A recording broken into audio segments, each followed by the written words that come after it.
What's up, everybody? Ben here with the Spirit of Running, and today we're talking about the New Balance Fuelcell Rebel V3.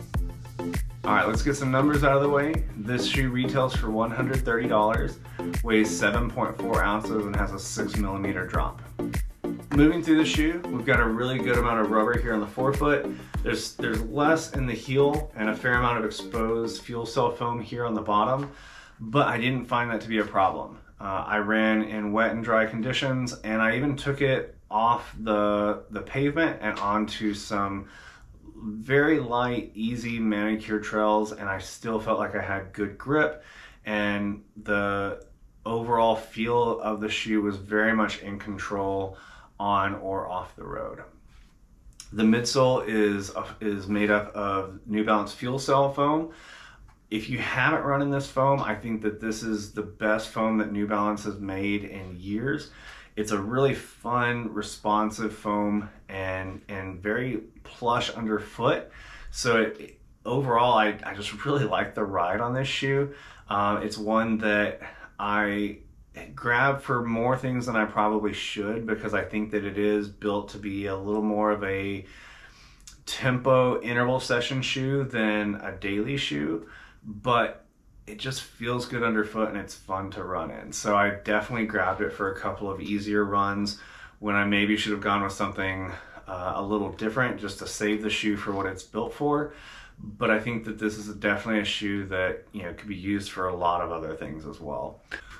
Moving into the upper, I really felt like they did a good job of creating a molded sensation around the foot. There's a really nice amount of padding around the heel collar here. The tongue just lays nice and flat. It is a gusseted tongue, so there's no shifting and moving around there. I had two issues with the upper that I felt could be problematic for people if going forward. I felt like it might be just a little shallow, and then around the toe cap there is like a plastic piece.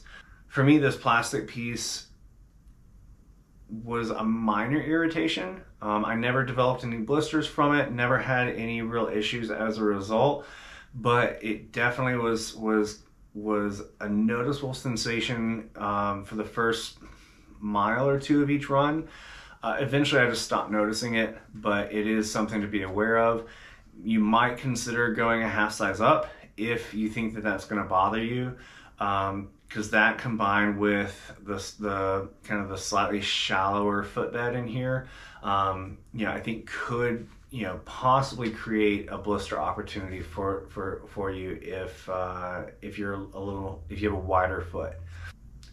Runners and walkers, I think this is a really phenomenal shoe to look at for your tempo repeats and your interval workouts. It's also just a really fun shoe to run in, so I found myself grabbing it for easy runs as well, just wanting to get some miles in it and get that Fuelcell foam underfoot, because it just feels really good. So I think that this is a shoe that it can be used for just about anything.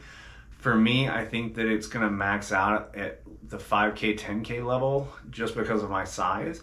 I think for somebody smaller than me that this could definitely be a good, half marathon racing shoe if you are averse to the carbon plated shoes. So definitely a shoe to keep in mind for race day and for your speed days. If, like I said, you're on the smaller side than me, I think that this could definitely be a shoe that you could do some longer runs in as well and have a really good time running in it.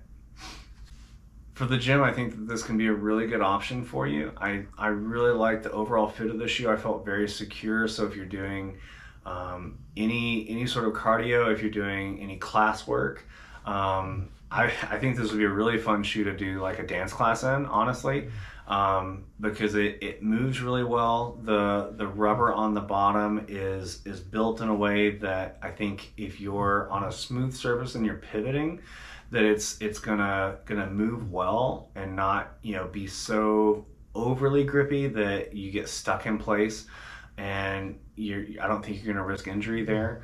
I think that just on the gym floor that this shoe is gonna do really well moving from your cardio to your strength session.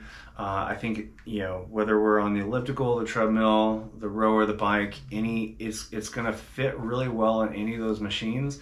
The overall profile of the shoe is such that it's fairly straight. It's not super thick on the vertical side either. So you're gonna be able to get your feet in and out nicely without and still have a really nice lockdown feel on the pedals or the footboards in a rower. As a daily shoe, I think this is a very comfortable shoe to wear. It comes in a wide range of colors, so it gives you quite a few options to kind of, you know, work within your uniform standard or just your aesthetic preference.